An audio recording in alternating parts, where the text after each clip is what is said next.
Tonight at 6 on TV2 News, in solidarity with sexual violence survivors, people were asked to wear denim yesterday. And last night, Kent State hosted a denim fashion show to educate the community about sexual assault prevention. Later, how trends on the social media app Pinterest are bringing a new wave of forecasting. Hear about the emerging trends and how people are planning to use them.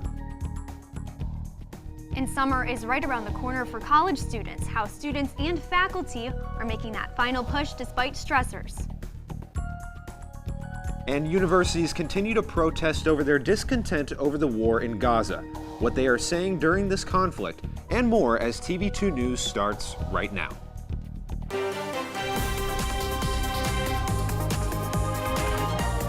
This is TV2 News.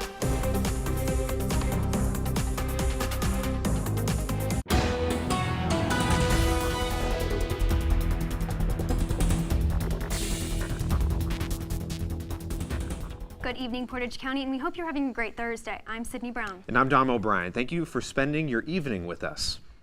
And we start tonight with breaking news out of Kent. That's right. The Kent Police Department addressed a false school threat made last night after an 8th grade student was suspected of having a kill list.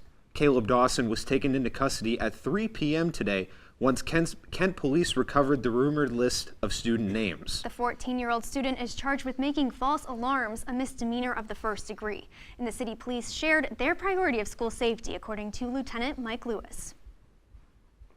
And personal safety remains a priority on campus, too. Last night, Green Dot and the Sexual and Relationship Violence Support Services hosted a denim fashion show in honor of Denim Day. Our very own Tyler Schlosser was at the event and has more. Tyler?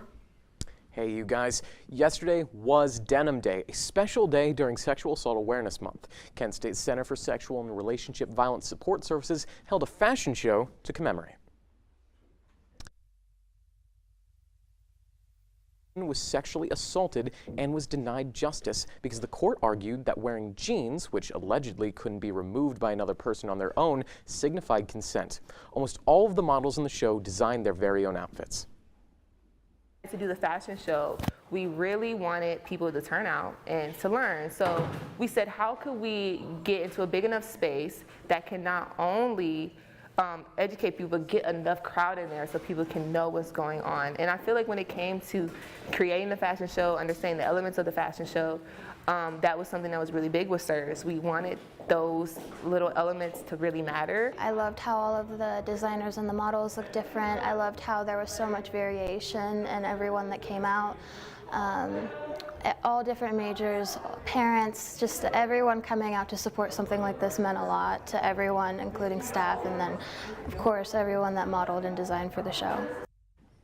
And that's all I've got for this story. I'll be back later to talk about finals on campus. See you soon. Thanks, Tyler. Also in the spirit of fashion this week, Kent State is gearing up for 3 days of fashion. Starting tonight, the School of Fashion is hosting the opening night of the annual fashion show in the Student Center. Tickets are sold out for tonight's 7 p.m. show, but this is just one of the school's Fashion Week events. There will be 2 other fashion shows in addition to awards and featured guests. TV2 will be live from Fashion Week tomorrow night at 6 p.m. with the latest. Have you ever wanted to create your own custom yoga mat? Well, now you can tonight. The Kent State Student Recreation and Wellness Center is hosting a paint and pose yoga workshop. Here you can get to paint your own mat using soft, permanent fabric paint, and while your mat is drying, you'll get to relax and unwind with a gentle multi-level yoga class led by one of the Rec's yoga instructors. The cost to attend this event is $20. Also taking the stage this week at Kent State is the play Everybody. The show is a modern riff on the 15th century morality play Every Man, where the show follows everybody chosen from amongst the cast by lottery at each performance, as they journey through life's greatest mystery, the meaning of life. Tonight's performance is at 7:30, followed by 3 final performances over the weekend. The American Roots Festival is making its way back to downtown Kent tomorrow for the 6th straight year. 24 different bands will participate this year at 21 locations across the town. Some bands will start at 4 o'clock while others will play until midnight. Some performers tomorrow night include Hunter Skeens and the Forerunners, Rubber City Rednecks, Hiram Rapid Stumblers, and several more.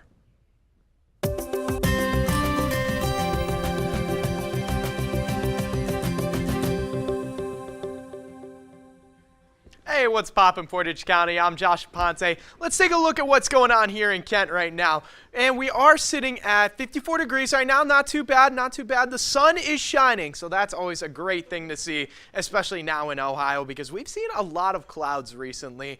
Wind is not too bad, 6 miles per hour. The other day, it was very windy outside, so it's nice to just have a little bit of a breeze, but not too much.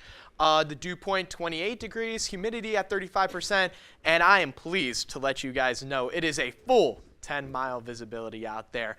But hey, let's take a look at some temperatures around here in Northeast Ohio, and everything's looking quite the same. It's very warm in Kent compared to other cities. We got 47 in Sandusky, 48 in Cleveland, and 49 in Ashtabula. A little bit chilly up there because of Lake Erie. But then once we go to more southern Northeast Ohio, we'll see some higher temperatures. 54 in Mansfield, 56 in Worcester, and that 54 in Kent. And home of Matt Corrali, 55 in Canton, Ohio, 54 in Y-Town, Youngstown as well. But hey, let's take a look at what it's going to look like tonight. Tonight, it's going to be nice, clear skies. Might be able to go out there and look at the stars, look at the moon, but the temperature is going to dip exponentially. It's going to be around 42 degrees tonight, so be on the lookout for that. And there is going to be a little bit of a breeze as well, so that might make it feel just a little bit more chilly at 5 miles per hour. But hey, that is all I have for right now. But stay tuned to see what weather we'll see coming soon. Dom, back to you. Well, thank you, Josh. Breeze Airways will launch 3 new routes from Myrtle Beach International Airport this summer. There will now be nonstop routes between Myrtle Beach and Akron-Canton, Ohio, Wilkes-Scranton, PA, and Westchester County, New York. Flights are also available to Charleston, West Virginia, Hartford, Connecticut, Providence, Rhode Island, and Tampa, Florida.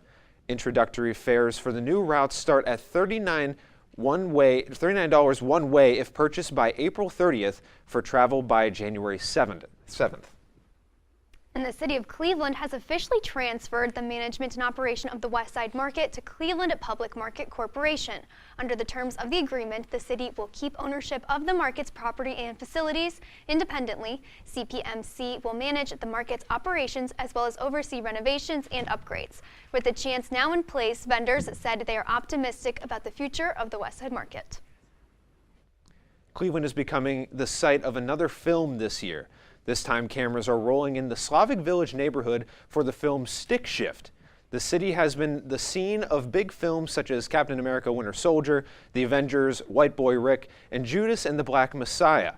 Sources around the set say it's being created for a streaming audience on Hulu. And all clear and out of here, Cedar Point revealed its refreshed coaster, Top Thrill 2, the world's tallest and fastest triple launch coaster. The new ride comes after America's Rock and Roller Coast amusement park recently settled a lawsuit over the former coaster, Top Thrill Dragster. But Top Thrill 2 will be the fastest and tallest triple launch coaster in the world, at 420 feet tall and reaching 120 miles per hour for a 2-minute long ride. How the social media app Pinterest is predicting tomorrow's trends today. Hear how the platform is using its search data to share with active users and marketers. And NFL teams, you are on the clock. We tell you what to expect tonight with the 2024 NFL Draft and who could be taken #1 overall to the Chicago Bears. What to expect when you're expecting a teenager. Today we're talking about how to wake up your teen, and this works literally every time.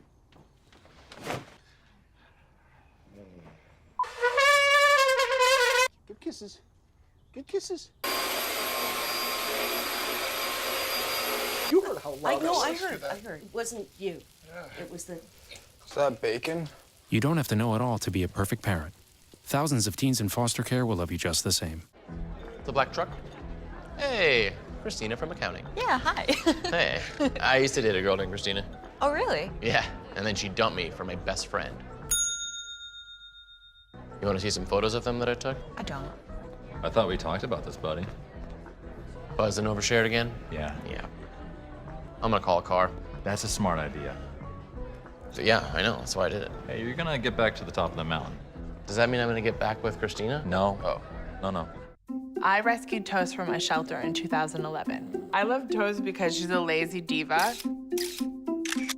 Toast does whatever she wants, obviously. She's sleeping right now. She's an epic snuggler. She's so comforting. She's so loving. Toast makes me laugh. When I walked into the shelter, I knew right then that she was special.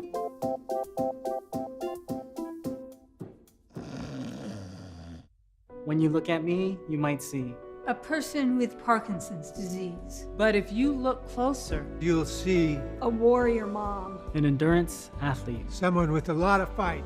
Every 9 minutes, someone is diagnosed with Parkinson's disease. And every one of them can turn to the American Parkinson Disease Association. Look closer. My spirit is unshakable. Visit apdaparkinson.org to learn more and show your support. Welcome back to TV2 News. Social media is trending with a range of demographics, and the White and Red app Pinterest is using its trending topics to forecast larger lifestyle and fashion themes for the year. More people than ever are using the social media app Pinterest. I think Pinterest, because it's a creative platform, that it almost is better than predicting trends based on purchasing behavior, because it's what you're thinking about, what you're planning to buy. Now, Pinterest is capitalizing on that by using their analytics to predict trends with 80% accuracy. Breaking it down into further insights that then inform the marketing community, which is honestly genius, because then they're also showing that they're a platform that really has a pulse on their own consumers' needs. The 2024 forecast from Pinterest pulls from their data of active searches to pinpoint overarching themes in fashion, food, lifestyle, and hobbies. You really, for forecasting, you really need to have both the information, the data, and human beings who can filter this, who can figure out what they think is going to come next. For example, Pinterest saw a 190% increase in searches for bows, so they predict that bows will be a key fashion piece for 2024. And Kent State fashion students also feel more feminine trends will be popular this year. And trends like this are key for industries like fashion, where consumer behavior drives revenue. So the internet's a creepy place. It knows a lot about us based on our emails, based on our phones, based on our browsing preferences. So all of those things are sort of collected as part of your behavior as an internet user. So we can target people based on that. The visual layout of the app also incorporates ads into the algorithm seamlessly to target specific people and demographics beside the curated content. I call that social listening, social monitoring, and you can definitely do it on Pinterest. You can do it on a lot of different social channels, and you can customize who you're listening to so that you can start to identify trends and things that people are talking about. As Pinterest reaches nearly 500 million active monthly users, the platform has an even split of demographics from Generation Z, Generation X, and even millennials. Now, this makes it an appealing spot for marketers. We have found a lot of success, especially when we're looking to target female audiences. And with 1.5 billion pins saved every week, these strategies are proven. Pinterest also shares that 85% of weekly users have made a purchase from a pin. Research can be really boring sometimes, right? But they packaged it in a way that's fun to kind of follow, and also can help people brands and marketers inform their own work. Maybe someone might think that fashion is just liking clothes, but there's much more to it. It's a reflection of our times and a prediction of where we think we're going to go. Every day people think about, what am I going to wear? And that shows their spirit of the times. Sydney Brown, TV2 News. President Joe Biden signed a bill yesterday that could lead to a nationwide TikTok ban.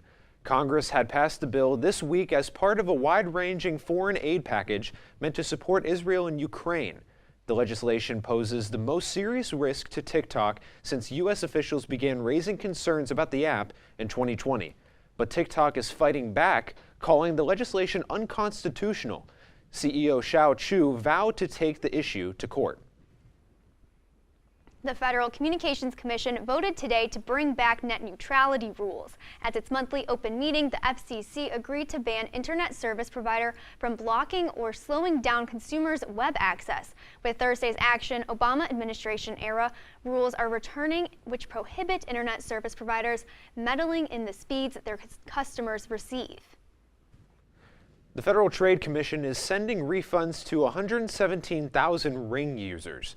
It comes from a settlement with Ring overcharges the company allowed employees and contractors to access cameras. That gave them the ability to view consumers' private videos without consent. The company was also accused of failing to implement security protections to keep hackers out of the customers' accounts. And new federal rules say air travelers deserve a cash refund, not just vouchers or travel credits when their flights are delayed or canceled. Passengers will receive automatic cash refunds if a domestic flight is delayed by more than 3 hours. The same applies to international flights that are more than 6 hours behind schedule. Airlines are also required to provide information upfront about fees for baggage and changing flights. The new rules require a refund of any baggage fees for bags that arrive more than 12 hours late.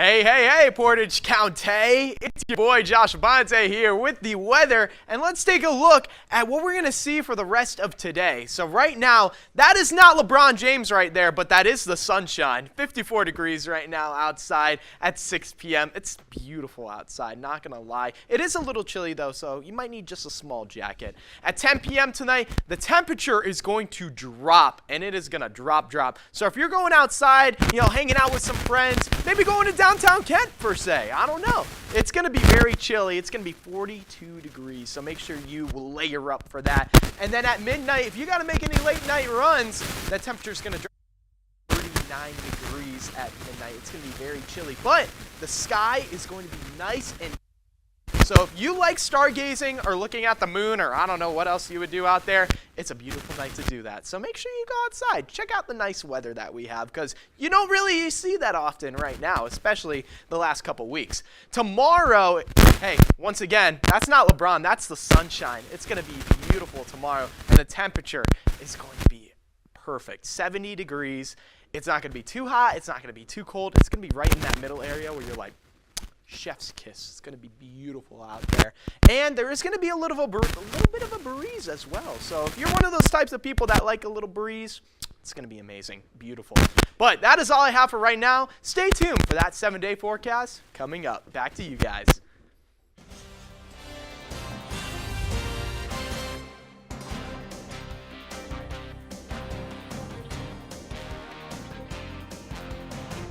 Now we welcome you to our sports report where we're joined by our very own Matt Corrali. As Matt, today's a very special day in the NFL. Today is the start of the draft. What are your emotions right now? I mean, look, this is a very big draft class, and typically you kind of know about the NFL draft. It's like, oh, you can see this player going 1, 2, 3, 4.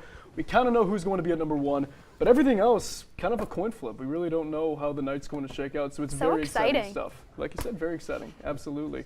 Absolutely. And with that, the NFL draft is taking place tonight at 8 o'clock as some of college football's biggest stars will hear their name called by League Commissioner Roger Goodell to kickstart their NFL career. The Chicago Bears will have the first pick, and they are slated to pick USC quarterback Caleb Williams. But anything after that is a mystery. Now here in Cleveland, the Browns will have to wait until tomorrow to round 2 to make their pick, as their first round selection is taken by the Houston Texans in a trade that got the Browns quarterback Deshaun Watson 2 years ago.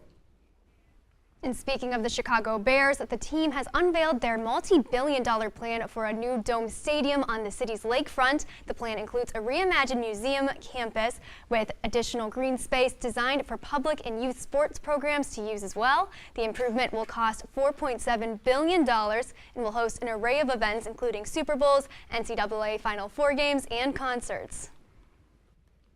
And Utah hockey fans welcomed the former Arizona Coyotes to their new home Wednesday. The team attended a fan celebration at the Delta Center in the afternoon. The arena was packed for the free event, with many fans turned away at the doors. The challenges uprooting from Arizona are tempered by the energetic reception the club has received in the state and a chance to build a new culture. It's another sign the Indy 500 is on the way. Street signs with new names are being installed in downtown Indianapolis. Some of the city's main streets will temporarily bear the names of many of the drivers in this year's race. Indianapolis Motor Speedway President Doug Bowles helped install a new sign indicating the 108th running at the southeast corner of Capitol and Washington. That's really cool. I think that's awesome. I love when they, make street signs in respect to other things that are going on in the world. That's one of my favorite things, honestly. Yeah, and that's a big deal out there in Indianapolis. So they are really ready come May for that race to take home, and it's going to be really interesting to watch and see how the city kind of gets ready for that event. They really embrace it, which I think is a cool thing that when we hear about it every year. So. Definitely a part of their culture, for sure. What did you think about the Arizona Coyotes now moving over to Utah now? I'll tell you what, the city, the city really seems to love it. I mean, we talked about it last week, and it seems as though that this is a market that has really been wanting the sport of hockey for quite some time. They got the Jazz, they got college athletic support. So it seems as though that team is, or that city, I should say, is ready for another pro team. And I think they're going to do NHL hockey very well out in Salt Lake City. Can't wait to see it. Thank you, Matt. Yep, thank you guys. Yeah.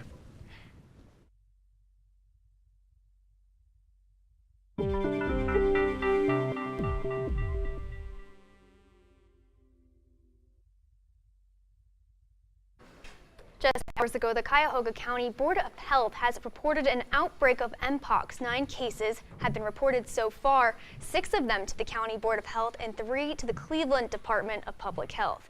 The ages of patients range from 17 to 44.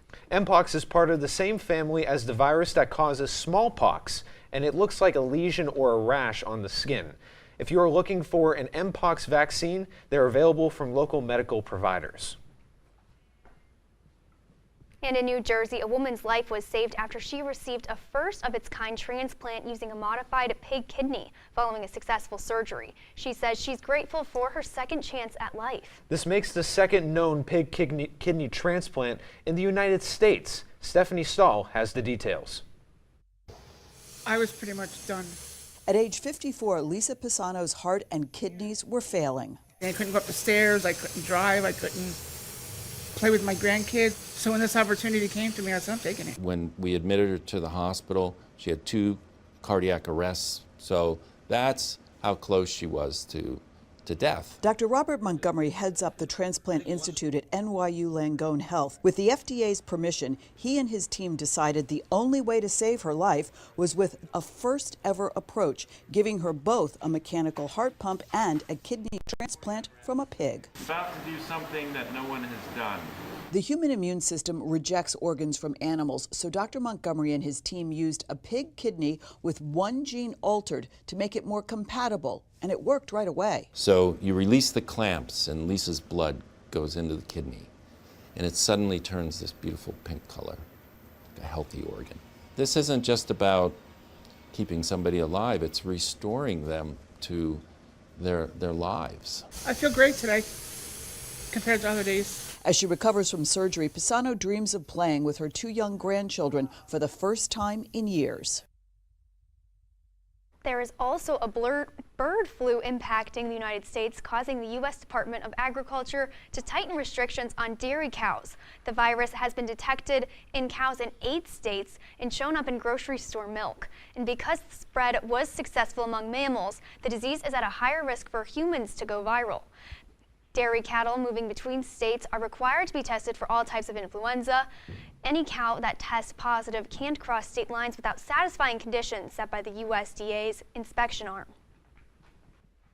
The fertility rate in the United States has been trending downward for decades, and now a new report shows the rate is the lowest in more than a century. According to data from the CDC's National Center for Health Statistics, between 2022 and 2023, there was a 3% drop in the number of births.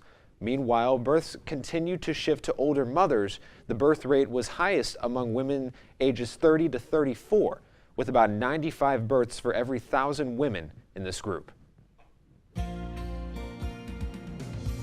The songwriter who keeps on giving, the new annotations that Taylor Swift is releasing to accompany her newest album.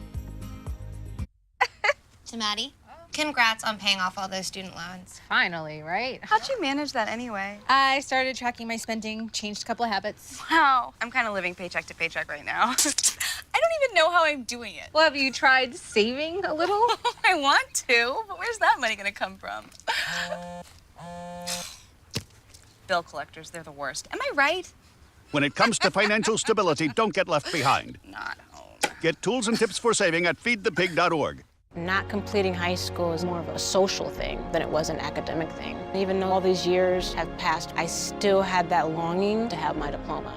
I have a mentor, and she convinced me to continue my education. No one receives a diploma alone. If you're even considering getting your high school diploma, go get it. You can do it. Find free adult education classes near you at finishyourdiploma.org.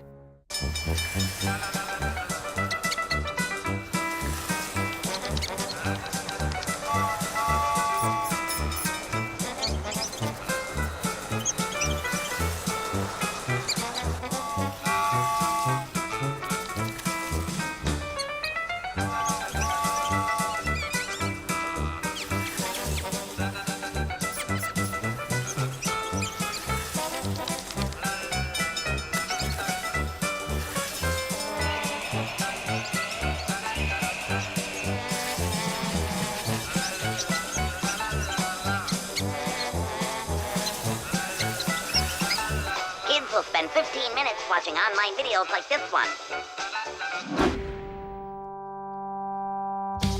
Brushing for 2 minutes now can save your child from severe tooth pain later. 2 minutes, twice a day. They have the time.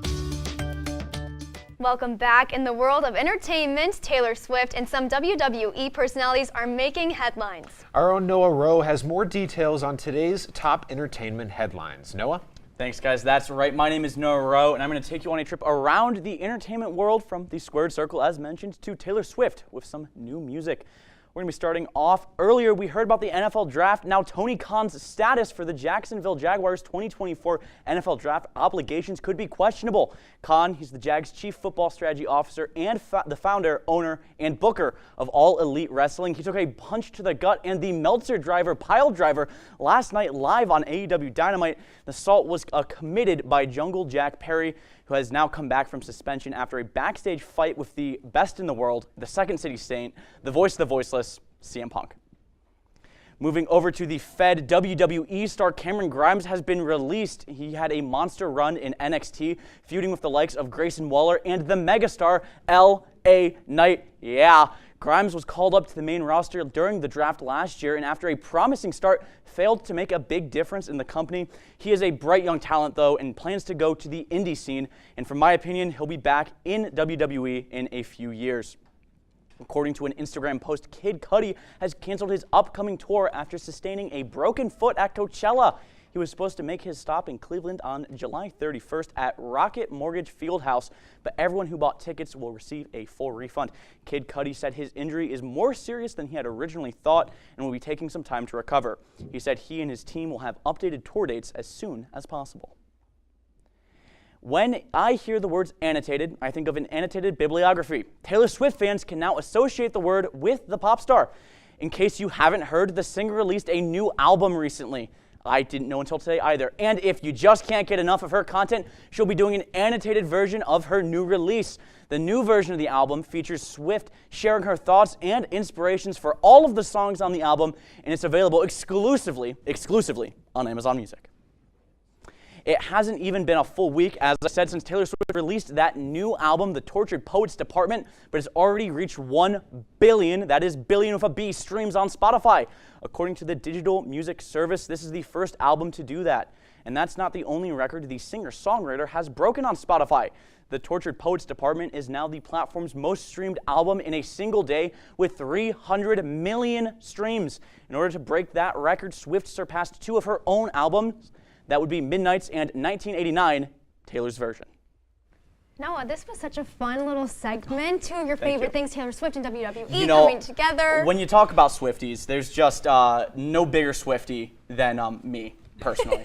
So it was really just enlightening, and just I loved sharing All that jokes, to the of world. course, because the real Swifties are Dom and I, Absolutely. currently for TV2. What's your favorite but song? Glad that you got to talk about this Favorite today. song? Favorite song? I'm going to have to say The Smallest Man Who Ever Lived off this new album. I'm going with The Bolter on the new album. I like the one where she talks about short skirts and t-shirts and cheer captain on the bleachers, but that's all the time I have for entertainment news today. Thank you, Noah. Of course, anytime. Finals week is just around the corner, and many students, faculty, and staff are pushing through that final week of stressors. How everyone is dealing with that and keeping that motivation up.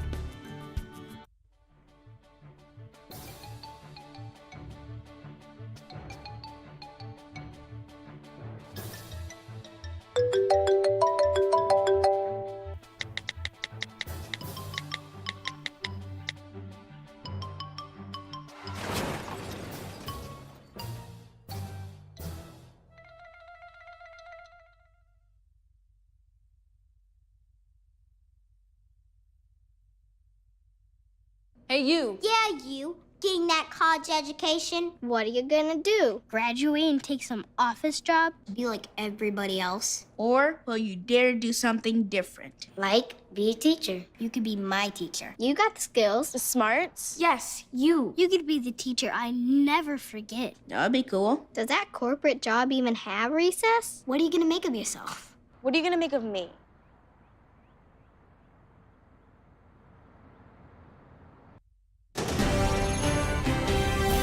Tomorrow's news leaders. Today's top stories. From an award-winning student newsroom. This is TV2 News, truly Portage County. Welcome back. As we wrap up the semester at Kent State University and even our broadcast for the spring, students and faculty are pushing through the final assignments and stressors. Joining us once again is Tyler Schlosser. Tyler, what can you tell us about the student and professor relationship before we move into finals week? Well, Sydney, it's complicated, especially at this point in semester. But why don't we take a bit of a deeper look into the topic? If I do get a bad grade on a test, I feel like it completely knocks me down, and then it takes me a while to build it back up. Kent State is entering into the final weeks of the spring semester. Because a lot of students, they're getting burnt out, or they're going through their own things at home or something like that, and they're getting to the point where they just they mentally just are checked out, can't do it. Students are certainly starting to feel the burnout. During this home stretch, professors seem to be aware of students' issues that go beyond just their finals to more unique and wide-spanning issues. Trying to graduate. It's another one trying to pass a class that if they can't pass this class, can't move forward to the next one. There's a lot of those layer after layer. So they need to start begging the faculty member, please let me pass it, or it's going to hurt their GPAs. And that conversations a lot of time with the faculty members may not be so smooth.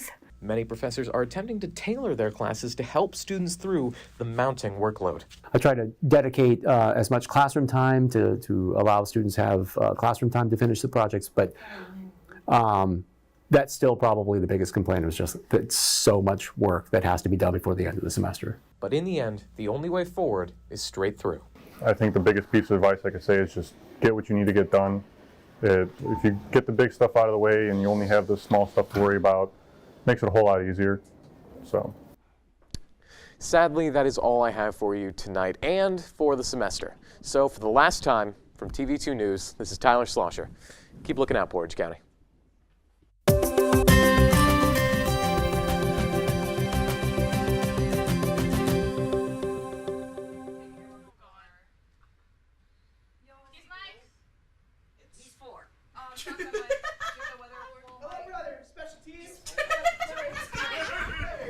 Special weather report. Here we go. Let's take a look at some temperatures around here in Ohio. And honestly, these temperatures are looking way better than Northeast Ohio. They're looking nice and warm. 57 in Lima, 55 in Akron, that school down the road. You hate to see it. 61 in Cbus, 60 in Dayton, 66 in Cincinnati. Really nice down there in Cincinnati.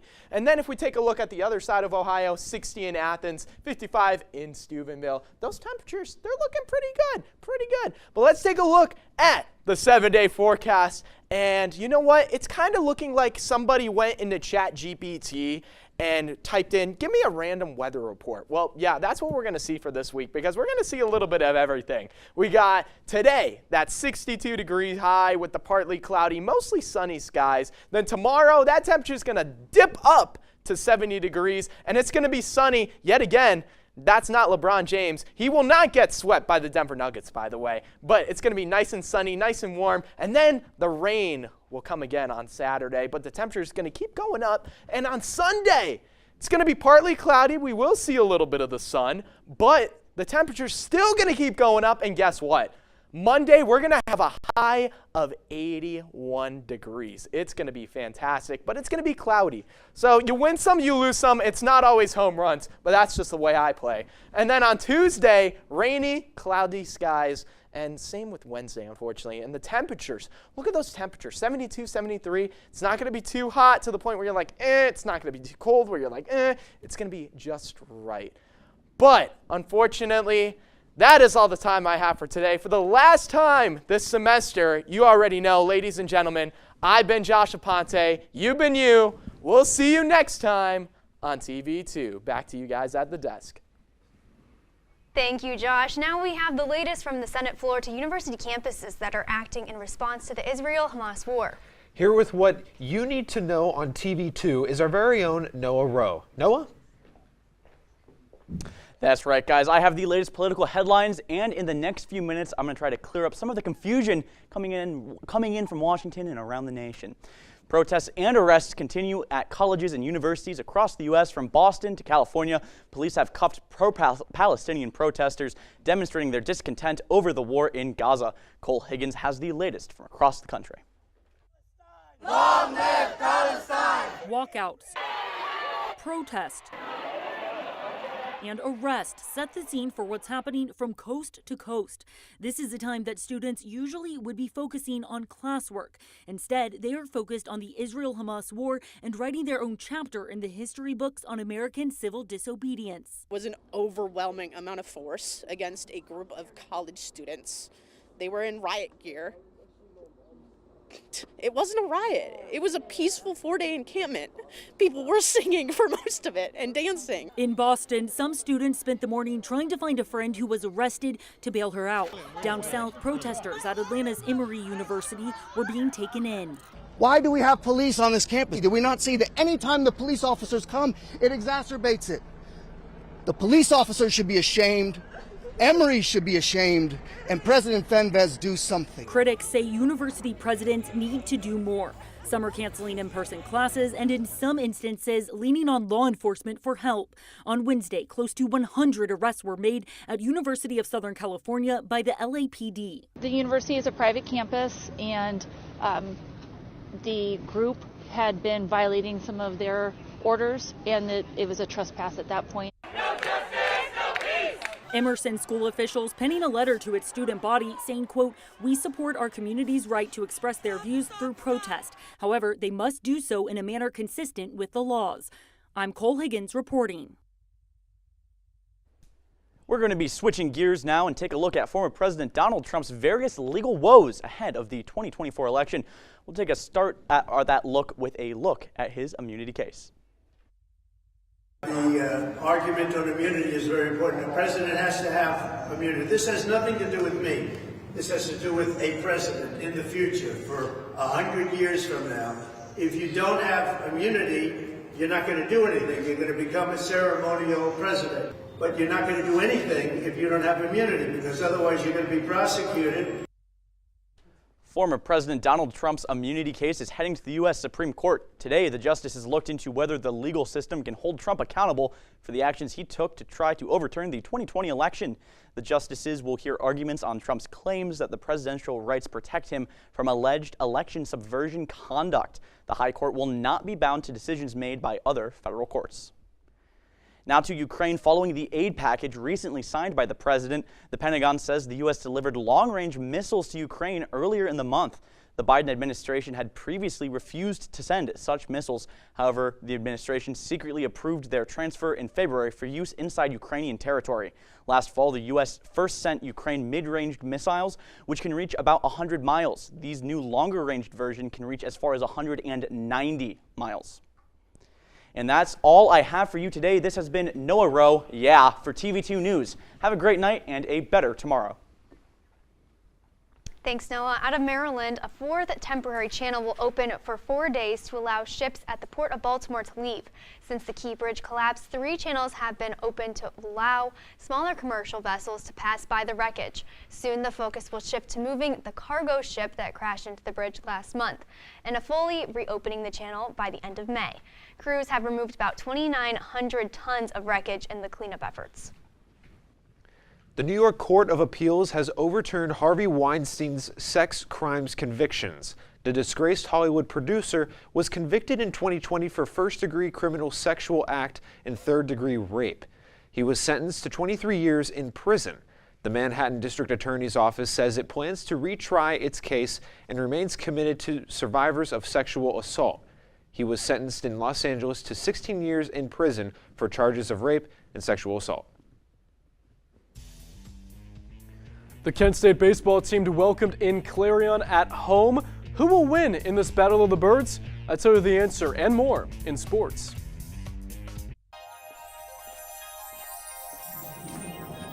If you can say with me, imagine what you'd see if every child had a book to read. 'Cause every kid across the nation deserves a book to read, and we can make it happen right now.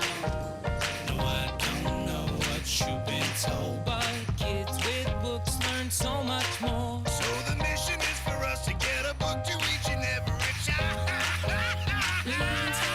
So let's join hands, book people unite, unearth hidden passion. Come on, we'll have a good time. Living seeds of inspiration to motivate some magic. To change the writing on the wall, writing on the wall, and make a difference.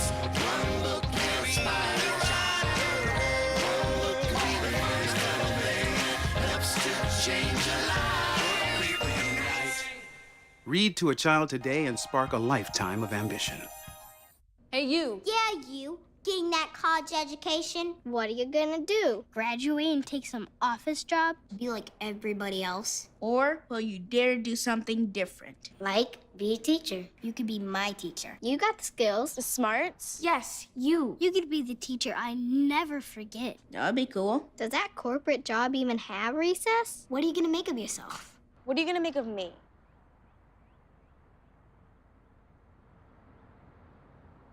Brush, brushy, brush, brushy, brush, brush your teeth. Every day and every night. Now it's your parents' turn. Here's what you gotta do. Let them have your toothbrush so that they can brushy brush your teeth. Good job, you're almost done. 5, 4, 3, 2, 1, that's it. Help your teeth stay healthy. Brushy brush with a grown-up every day. And now, your TV2 Sports Report.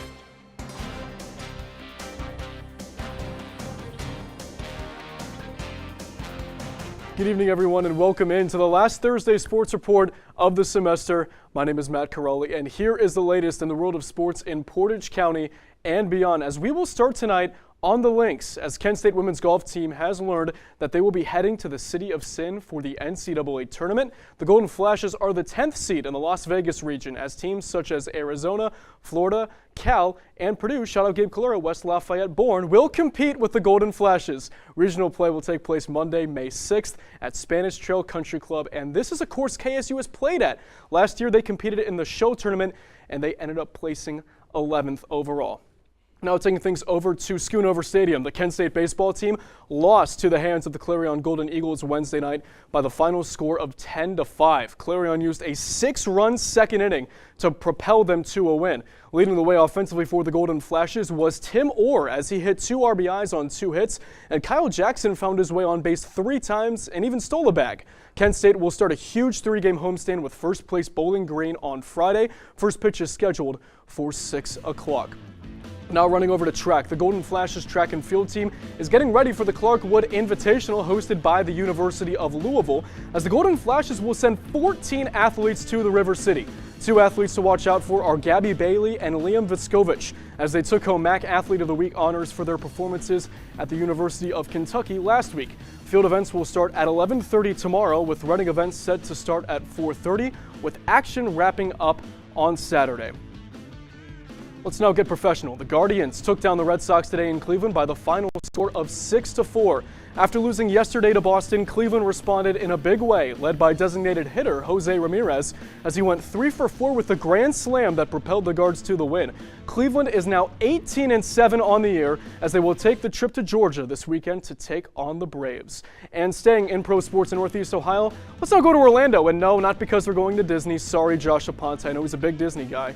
Cavs are in Central Florida to take on the Magic in Game 3 of the first round of the playoffs, and has Cleveland dominated on the floor. They have won both games by double digits, but that seems to be the case with all home teams so far this postseason. The hosts are 13-3 in playoff games to this point. So can Orlando find that magic on their home floor? You can find out right after our newscast at 7 o'clock with tip-off on NBA TV. And keeping things in playoff basketball, for our game of the night, Game 2 of the first-round series between the Miami Heat and the Boston Celtics in the NBA, as Miami will try to get a win before the series heads to South Beach without their star Jimmy Butler, who's out with an MCL sprain. Let's head to TD Garden in Boston for the action, because, folks, this one was a good one. There's Jason Tatum. He had 23 points in Game 1. Boston won 114-94 Sunday, and Miami needed a whole lot of Bam Adebayo. He had 24 in Game 1. Starting out of the first, 9-9, a little alley-oop to Jason Tatum. It's 11-9 Boston, as Jaylen Brown on the assist. Next Celtic possession, Derek White will find Tatum. Top of the key three, you bet. 14-9 Celtics, as we will fast forward now to later in the first. Celtics are trying to dominate, but Miami is coming back. The game is tied at 18, and Caleb Martin will drill this open three. Heat are up by 3. It's 21-18. Next Miami possession, Tyler Hero with a pull-up 3. He's feeling himself. It's a 4-point game. Once again, the Heat on offense, and Jaime Jaquez Jr. hits one. The 3-ball is heating up for Miami. It's 27-22. Let's go to the second. Celtics are actually on top, 30-28, and Jason Tatum looking to run the floor. He gets in the paint and lays it in with the left hand. 32-28 Celtics. Fast forward now. It is now 44-42 Boston. Martin will step it back, and he will knock it down. In the final minute of the second, Boston on top by 1. They made the comeback, and Jaylen Brown will step it back as well, and he will drain it. Jaylen Brown with 33 points. It's raining threes in Boston, 59-55 Celtics. In the third, tie game at 67. Martin over Tatum, 70-67 Miami. And on the next time the Heat have the basketball, Tyler Hero will have it. Going inside, he'll lob it, and bam, brings the bam. 72-67 Miami, thanks to that alley-oop, and Miami would go on top by 8 as Nikola Jovic steals it away from Kristaps Porzingis, and he will get it to Martin for the left-handed lay. It's a 10-point lead, as former Cav Kevin Love is fired up over on the bench. Late third, 82-75. Boston trying to get it close here. Good ball movement to the Tatum slam. 82-77. Jason Tatum finished with 28. In the fourth quarter, Miami on top by 7. Adebayo working on Al Horford. Step it back and putting it down is Bam. 92-83 Miami. Adebayo had 21 points. With the Heat on top by 6. Hero Tahaques, the rookie, does it once again. It's 100-91. And with Miami on top by 6, Martin, who has been awesome so far in this game, will continue to do so. 21 points, 5 of 6 from 3. It's 103-96 Miami. That's Heat President Pat Riley over there, and he is loving it. And on the next Miami possession, Hero will hit it off the glass with the runner, and that will do it. 24 points for Tyler Hero. It is a 111-101 final. You can put a Game 2 tally in the Heat win column for the Miami Heat. They will head to South Beach with this series all tied up at a game apiece, and that will do it for us. For more coverage, make sure to follow us on social media at TV2 KSU Sports. For TV2 Sports, I'm Matt Caralli, saying wherever the ball flies in the air, TV2 Sports will be there. Good night. I'll be here to hear what's on your mind. Take this time to talk and get it right. You know I'll be there all your life. When you need me, I'll be by your side.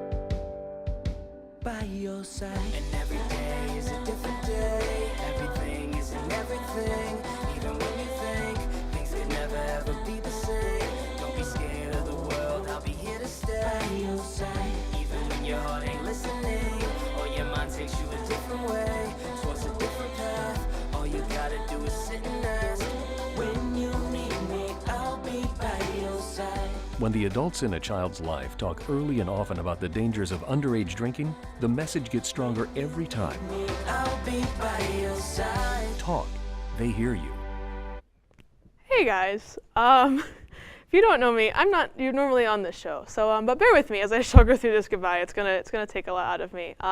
If you don't know me, my name is Jen, and while I'm not on this newscast every single week, I am the director for the Friday newscast, and I'm also the station's production manager.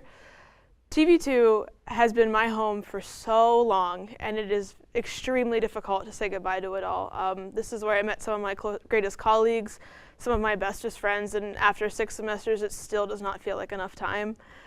I have been so honored to be the production manager for the station, and I know this place will be in good hands after I'm gone. Looking back at the time I've spent here, I am incredibly grateful for those who helped me along the way. Those that have graduated, sorry Kyle, I'm going to butcher your last name again. Kyle Nanatovich and Haley Krugerl, you guys have done so much for me and have helped me to keep going when things have been rough. You both have taught me so much, and I cannot thank you both enough. Even though this is not my newscast, I am still incredibly proud of what everyone has been able to accomplish on this show. Nuryed, you are such a force to be reckoned with, and I am so, so happy that TV2 brought us together 3 years ago. This world is not ready for what you're capable of, and I'm so grateful that I was able to be a part of this, be in this part of your life, but you're not getting rid of me at all. Natalie, you have such a drive that is so admirable, and you have the strongest head on your shoulders of anyone that I know. You are going to do amazing things, and you're also not going to get rid of me. You two are not only my coworkers, but some of my bestest friends and role models in this life, and the trio of the three of us is never, ever going to end. To those on this show, you are all immensely talented and have made this show possible every single week. Please do not forget how much creative force you all have and how far you're going to go. For everyone on my actual newscast, the Friday newscast, I couldn't have been more grateful to have spent my last semester with you guys. You all have such a light that you bring each Friday night, and I cannot wait to see with what you do in your futures. Anne Marie, Teresa, Wyatt, Maria, Spencer, and Joe, never, ever stop fighting for your place in this world. There is such talent in each one of you. You have helped make me a better director and a better person. Katie, thank you for consistently challenging me each time I walk in the studio. Your mind is one that is so, so full of creativity, and you're going to make amazing things in the future. And the one other person that I need to thank is Joanne. Ever since you joined this organization, you have been nothing short of a role model, a friend, and one of my biggest inspirations. You have had faith in me every time I have fallen short or had doubts, and you kept pushing me to be better. I will look up to you literally the rest of my life forever, and will never ever forget all of the lessons that you've taught me. Thank you for being who you are and for being our TV2 mom, and I love you so much for it. All of this to say, though, this is not a goodbye, but a huge see you later. Thank you. Now I have to go. Hello everyone, my name is Natalie Gillis, and for those of you who may not know, I am the director for this newscast. And now that graduation is a mere 15 days away, I want to take a quick look down memory lane with my time here at TV2. I started here as a sophomore after David Foster let me take a look at the control room and studio, and I knew this is where I wanted to be. I started off doing VTR and audio for the Tuesday and Thursday flashcasts, fall of 2021, with the one and only director Ben Sloan. I want to give a big thank you to Ben, Lily Fisher, and Tony Perialis for also being great mentors through my first year here. During that time, I also met my first TV2 friends, and now forever friends, Jen and Nuryed, who I now get to say goodbye with on this newscast. These girls have been there since the beginning, and I am so proud of how much they have accomplished. The following year, the first show I ever got to direct was Sports Corner in fall of 2022. Shout out. And of course, it came with its learning curves, but like anything else, I learned a lot and had some amazing people there for support. I also had the opportunity to direct 2 flashcasts and direct the infamous newscast with a special appearance on the weather wall with Odin last semester. I will never be able to live that down, but I'm here now saying goodbye on my final newscast of my final semester, and it has been such an extraordinary experience. I want to thank Joanne Larson for always being there as a mentor for me, and all of the tech members that have come and gone. And I want to thank everyone on this newscast for making it run so smooth each and every week. Rob, Cam, Janelle, Sylvia, Julian, and Anthony. I could have not asked for a more talented crew or a better group of people to listen to the weird things I say through the headset. Lastly, I want to thank my family, as well as my wonderful boyfriend Michael, for always supporting me. All of your love means the world. Now, as I prepare to start a new chapter in my life, I will look back on my time here and be grateful. All of the friends I've made and the experiences I've had will be with me always, and to everyone who I've shared this journey with, thank you so much. I believe everything happens for a reason, and that I was meant to meet each and every one of you. So, once again, thank you for changing my life for the better. I don't know why I decided to be the last one here, but it's okay. Hi guys, I'm Nuria Turtalo and I'm the producer for the show and apparently the general manager for TV2. I joined in the fall of 2021 with no expectations, just wanting to be part of this. I started as an audio operator for one newscast, and 6 semesters later, I'm probably one of the few people who have done every possible position. This has been one of the best experiences I ever had, and I'm pretty sure that I would not be where I am if it wasn't for student media, even when things were falling apart. I have met the best people ever, from long-lasting friendships to my current boyfriend, and I could not be more grateful for it. I want to highlight some of the people I work with and helped me get where I am now, like Shane Troiano, Eli Shingleton, Lily Fisher, Tony Perialis, Maddie Haberberger, Chris Abreu, and Alexandre Manti, who were essential people in my TV2 experience. I also want to thank Josh Bailey, Kelsey Drennan, and Kennedy Gotham for being part of this leadership adventure with me, as well as Anthony Fioriga, Gabe Colora, and Ryan Schenko, who have been leading this place with me for the last 3 semesters. Big shout out to Gretchen Hogue for everything she has done for me, as well as she has become such a support system, and I'm very thankful for that, as well as Joan Larson and the effort she puts for every single one of us. Some other friends I want to highlight are Dom O'Brien, Noah Rowe, Matt Kirali, Tyler Schlosser, Lex Rady, Joe Siak, Jenny Zaborowski, Cameron Martell, Rob Trashel, Michael Neenan, Joe Malvin, Skylar Eddington, Hayden Cruz, Della Fowler, and Aaron Haug, and the list goes on, who I have had the opportunity to work with very closely and have seen grown in their positions. I enjoy how passionate they have, how much passion they have for what they do, and see the innate talent they have. But I want to give a special thank you to some specific people. First, Sydney Brown, who has been an essential person for me this semester and a big support, co-worker, and a friend. I love the passion you put towards every single thing you do, and I'm so happy I got to work with you. You have a bright future, Sydney.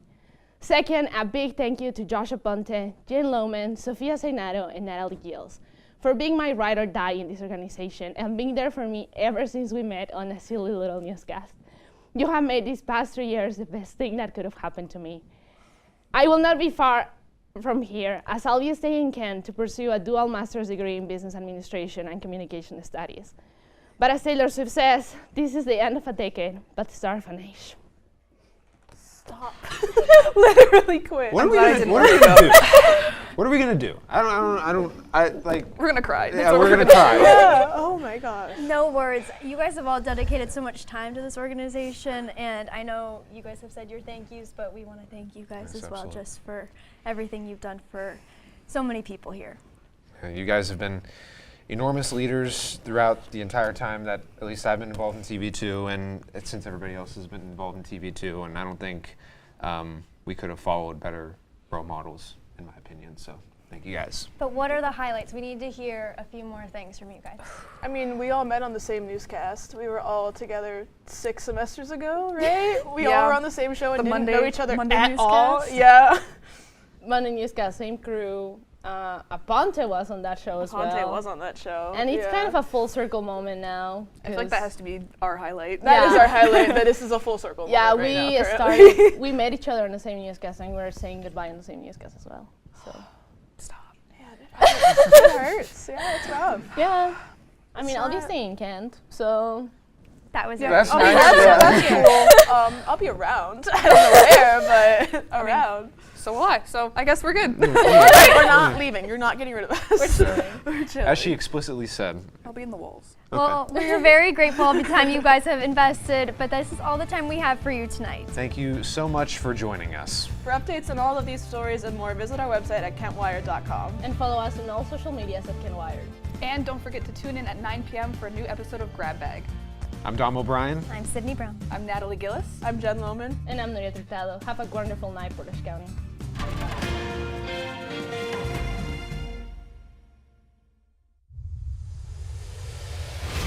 Finding life beyond Earth is no longer a dream. It's a discovery that will likely be made during our lifetime. and it will change everything. We are home to over 100 explorer scientists. Our purpose is singular: to understand the origins and prevalence of life and intelligence in the universe, so that we might lay the framework for humanity's next steps to the stars.